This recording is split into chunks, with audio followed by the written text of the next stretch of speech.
Baiklah teman-teman, sebelum memulai bimbingan kelompok ini, ada baiknya teman-teman mengisi daftar hadir supaya saya mengetahui siapa saja yang hadir pada bimbingan kelompok PKCKO kita pada hari ini.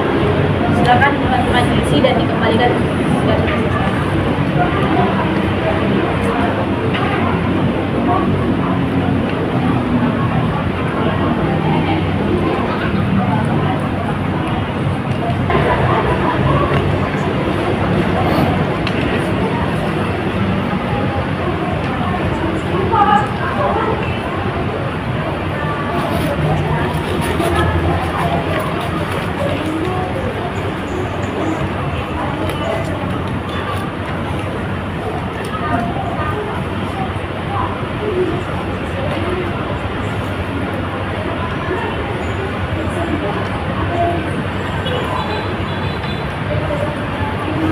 Baiklah teman-teman, untuk memulai bimbingan kelompok PKCKO kita hari ini, ada baiknya kita berdoa terlebih dahulu agar diberikan kelancaran. Berdoa sesuai agama masing-masing, dan untuk yang beragama Kristen, saya pimpin doanya. Kita satukan hati kita bersatu dalam doa. Ya Tuhan, terima kasih buat berkat dan penyertaan-Mu kepada kami. Hari ini kami akan melakukan bimbingan kelompok PKCKO kami dengan topik korupsi. Berkati bimbingan kelompok kami dari awal hingga akhir ya Tuhan. Berikan kelancaran agar bimbingan kelompok kami dapat kami selesaikan. Dan berikanlah kepada kami hikmat daripada-Mu. Terima kasih Tuhan. Amin. Baiklah teman-teman, sebelum kita memulai bimbingan kelompok PKCKO kita hari ini, marilah kita berdiri untuk mengucapkan teks Pancasila secara bersama-sama. Nanti saya akan mengucapkan dan teman-teman mengulangnya secara bersama-sama. Oke. Pancasila. Pancasila. Satu, ketuhanan yang Maha Esa. Satu, ketuhanan yang Maha Esa. Dua, kemanusiaan yang adil dan beradab. Dua, kemanusiaan yang adil dan beradab. Tiga, persatuan Indonesia. Tiga, persatuan Indonesia. Empat, kerakyatan yang dipimpin oleh hikmat kebijaksanaan dalam permusyawaratan perwakilan. Empat, kerakyatan yang dipimpin oleh hikmat kebijaksanaan dalam permusyawaratan perwakilan. Lima, keadilan sosial bagi seluruh rakyat Indonesia.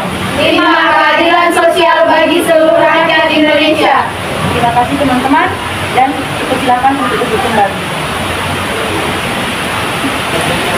Baiklah teman-teman, pada pagi hari ini kita akan memulai bimbingan kelompok PKCKO. Pengertian PKCKO itu sendiri adalah pengembangan pribadi yang sadar akan nilai-nilai karakter, cerdas dan mempraktikannya, serta menciptakan lingkungan kehidupan yang diwarnai oleh nilai-nilai karakter, cerdas, termasuk penilaian luhur Pancasila di dalamnya. Selanjutnya adalah tujuan dari PKCKO, yaitu pengembangan diri para anggota kelompok sebagai peserta dalam kaitannya dengan penghayatan dan pengalaman nilai-nilai karakter cerdas. Baiklah teman-teman, adapun cara pelaksanaan PKCKO ini adalah yang pertama, semua anggota diharapkan aktif berpendapat. Yang kedua, tidak ada pendapat yang salah dan tidak ada yang disalahkan. Yang ketiga, cuci tangan terlebih dahulu jika berpendapat, dan bergantian jika yang menjawab lebih dari satu orang. Lalu yang keempat, topik yang akan kita bahas merujuk pada buku saku pada sila keberapa, pada buku keberapa, dan pada halaman keberapa yang dilakukan. Baiklah teman-teman, dalam PKCKO ada beberapa azas yang kita pegang dan kita patuhi. Yang pertama itu ada azas keaktifan, yang kedua azas keterbukaan, yang ketiga azas kemandirian, dan yang keempat itu ada azas kenormatifan. Baiklah teman-teman, karena kita sudah saling mengenal, sesi perkenalan kita ganti dengan sesi pengakraban, yaitu kita ganti dengan games. Di sini saya akan memulai gamesnya yang berjudul sambung kata. Jika saya mengatakan rumah saya, maka disambung oleh teman di samping yang bukan. Baiklah, kita mulai dari kata langit. Langit itu indah, langit itu indah dan langit itu indah dan cantik. Langit itu indah dan cantik karena langit itu indah dan cantik karena ciptaan. Langit itu indah dan cantik karena ciptaan Tuhan Yang Maha Esa.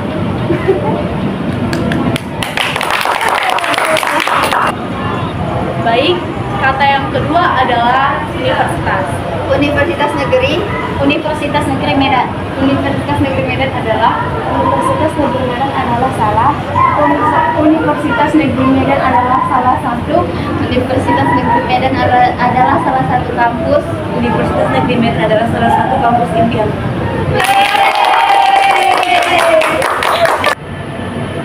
Baiklah teman-teman, kita akan memulai bimbingan kelompok PKCKO kita. Apakah teman-teman sudah siap? Siap! Baiklah teman-teman, ini ada buku saku yang berisikan nilai-nilai karakter cerdas.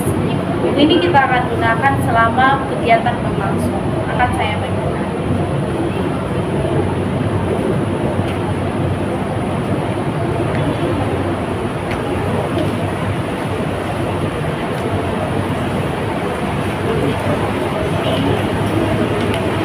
Kepada teman-teman, sebelum kita memulai bimbingan kelompok kita, ada baiknya teman-teman mempelajari isi buku itu terlebih dahulu.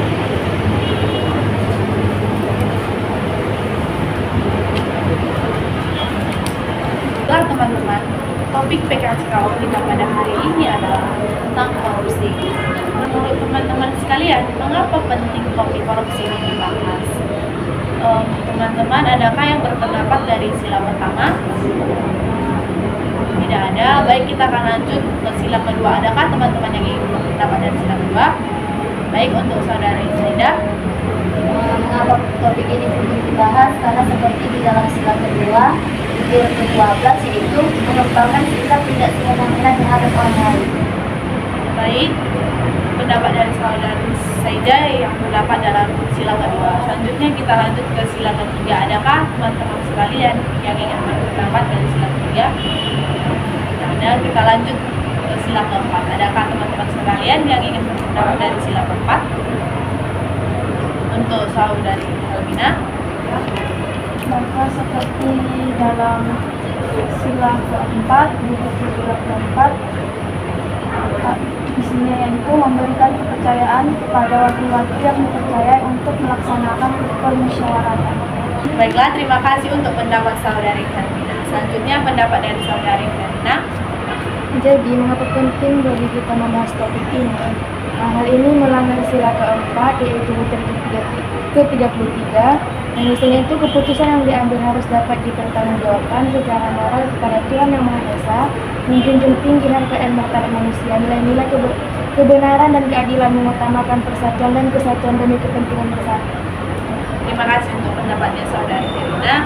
Selanjutnya kita akan lanjut ke sila kelima. Apakah saudara-saudara ada yang ingin berpendapat dari sila kelima?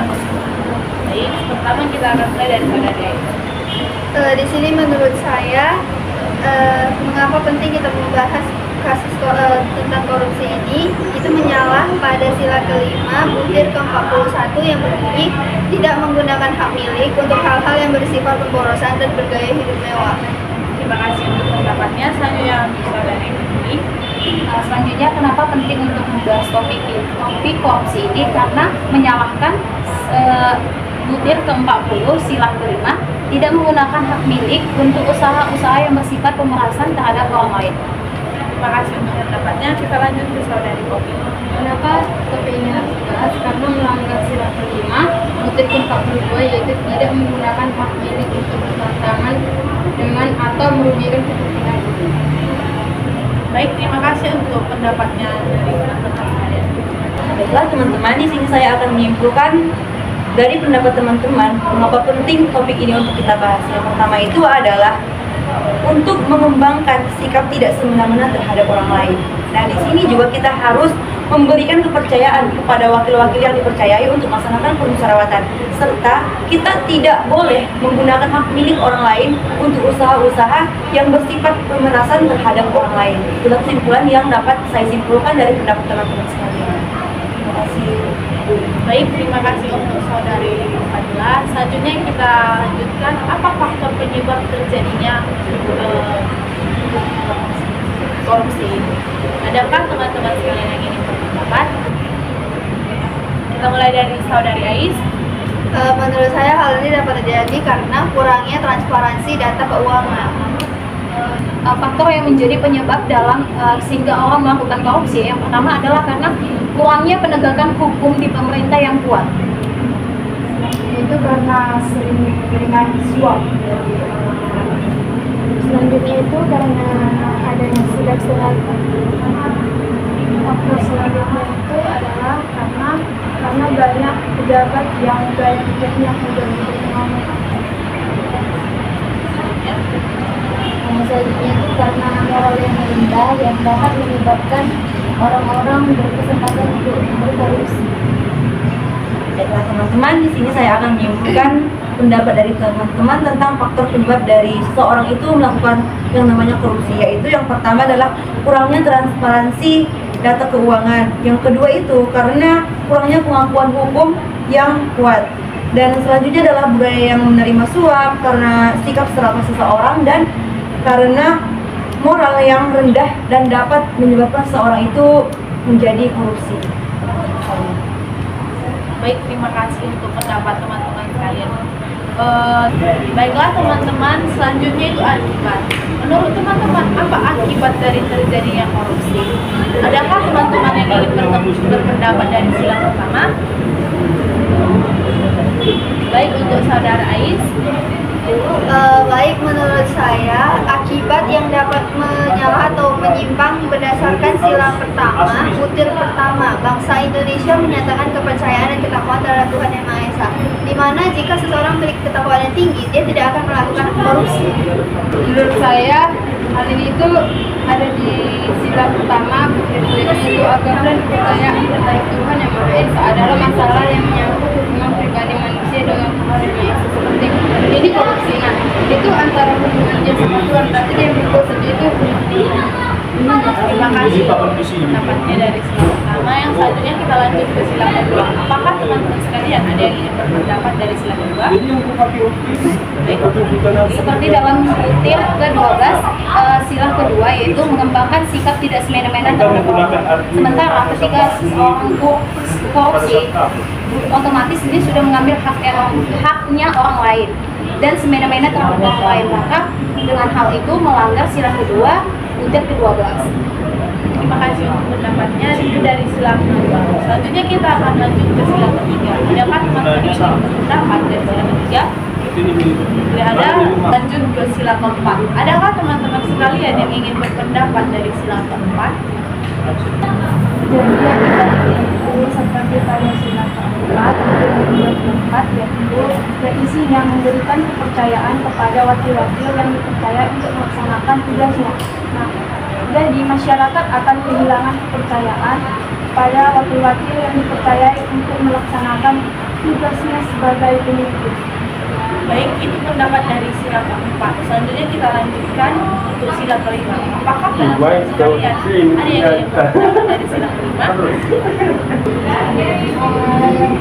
Jika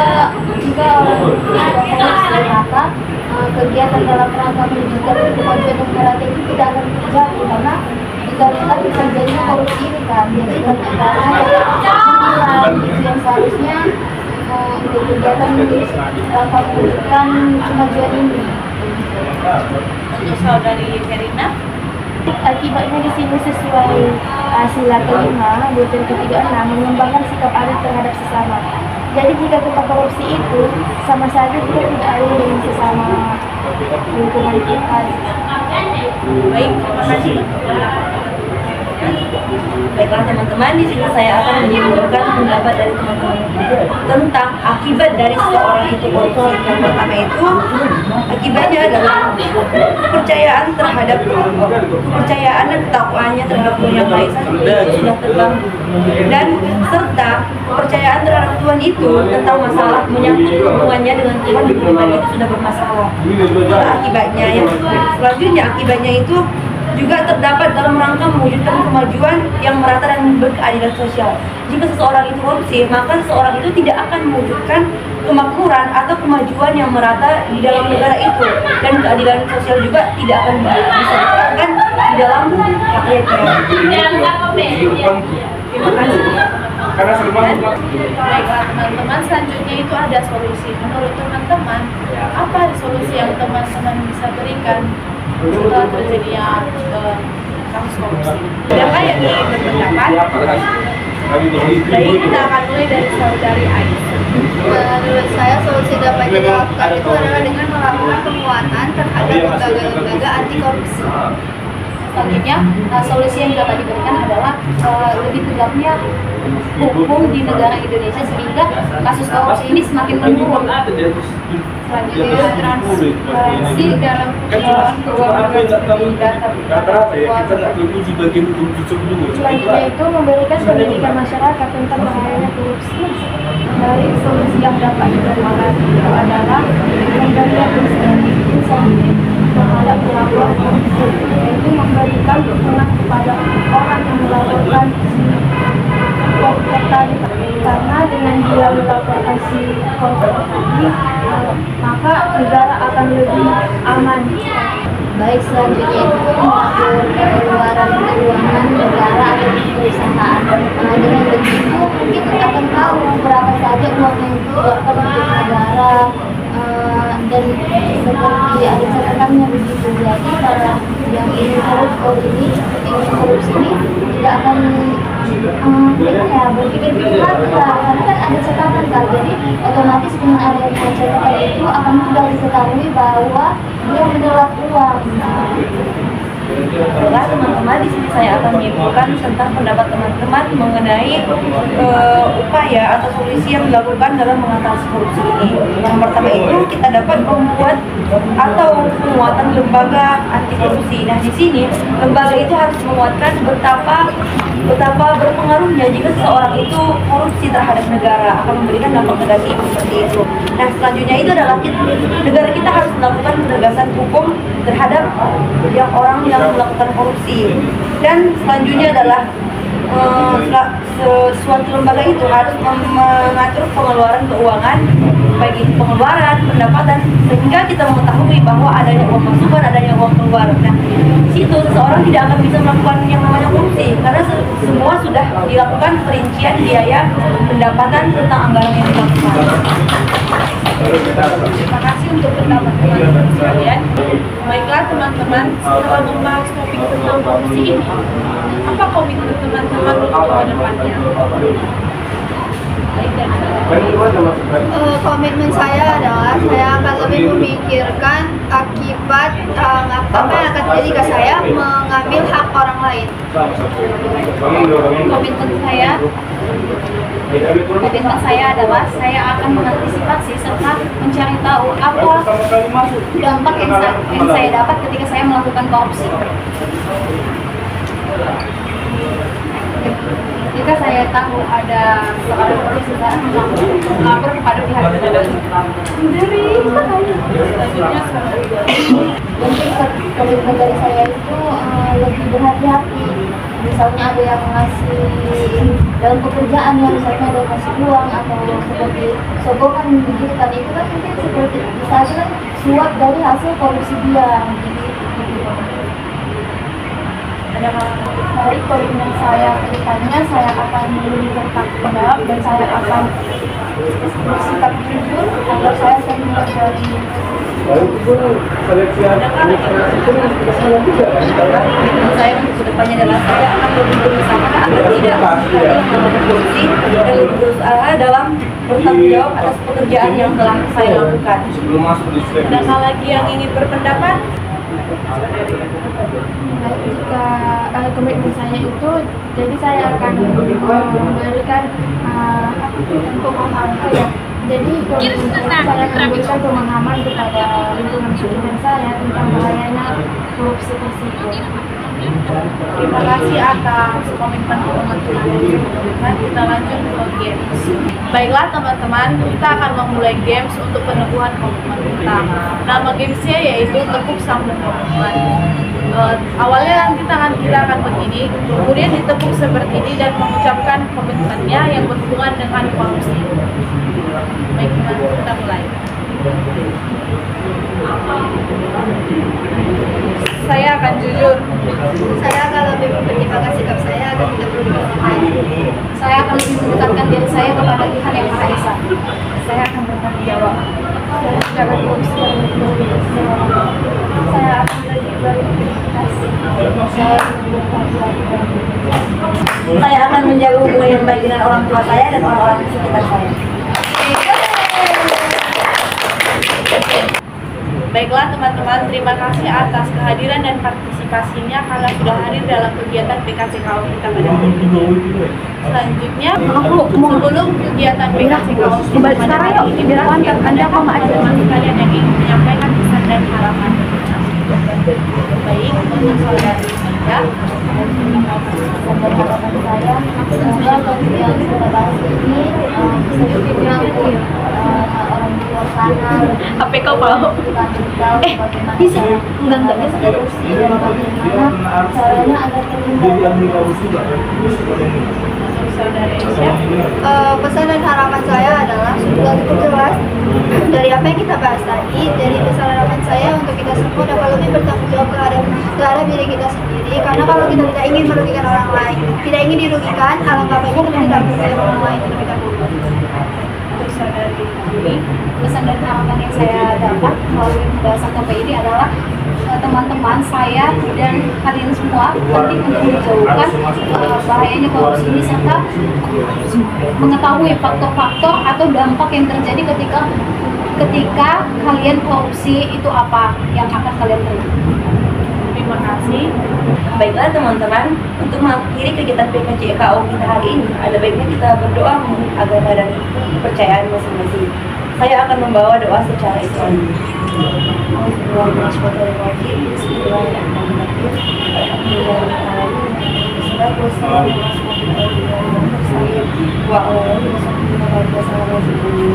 Ya Allah, hari ini kami telah melaksanakan kegiatan PKCKO kami, ya Allah. Terima kasih atas kelancaran yang telah Engkau berikan kepada kami, ya Allah. Semoga dengan komitmen yang telah kami ucapkan berguna pada upahnya yang Allah, ya Allah. Dengan selesainya kegiatan PKCKO kami hari ini, jadikanlah kami menjadi anak negeri yang menganut nilai-nilai Pancasila. Dengan begitu maka janjikan kami, ya Allah, kepada Ibu Pertiwi, semoga kami dapat merealisasikannya, ya Allah. Amin amin ya rabbal alamin. Baiklah teman-teman, sebelum mengisi formulir BMP 3, ada baiknya kita menyanyi terlebih dahulu yang berjudul Gelang Si Patut Gelang. Teman-teman dipersilakan berdiri.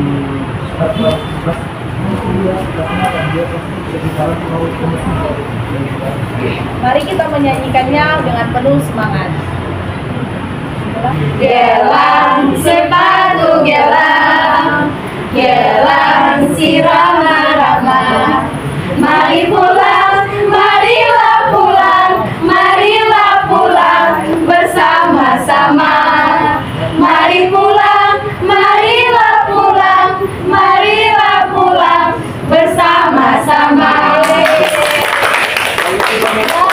Teman-teman sekalian dipersilakan untuk duduk.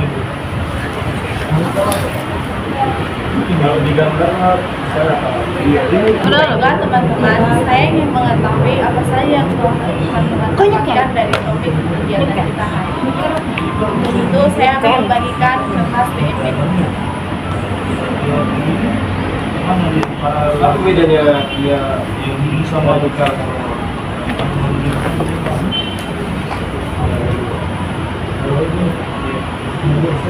Paralel.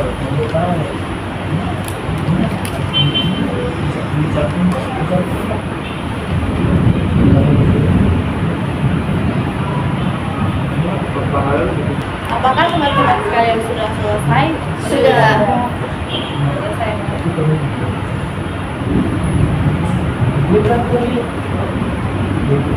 Baiklah teman-teman, kegiatan PKCKO kita pada hari ini sudah selesai. Terima kasih atas partisipasinya.